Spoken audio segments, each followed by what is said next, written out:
Of course, the guilty verdict, if you are guilty of an offense, it's obvious that it has got its own impact on your political career. The former cabinet minister Katrina Hanse-Himarwa passed away yesterday in Windhoek after a long battle with cancer. She was 57. Sometimes we make a mistake and believe that that person will be there around you all the time. But in this case, it was not the case as well. We lean on her. She was managing everything in the house. She was really the one who directed us what to do and what not to do. Emotional intelligence was her motto. You don't speak any time. Use your brains before you respond to anything, because the other person have his own way of doing and saying things, but that must not control you. You must control your mind and do the right thing. She was really a wise person who could lead the family in the right direction. You'll see the difference even in our children, how they grow up.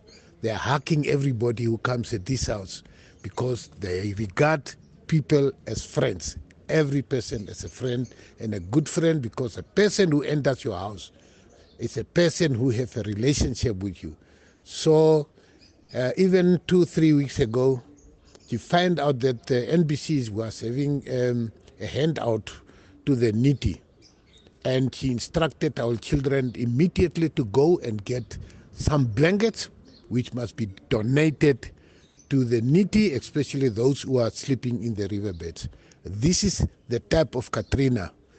She really cares a lot for others. Even when she was sick, she would rather console the other people and say, get better, please.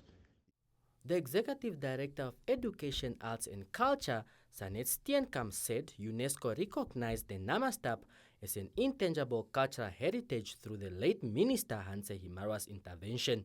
We've implemented the curriculum reform. There was a lot of critique about that, but there was also then building a lot of comprehension and understanding around the curriculum reform.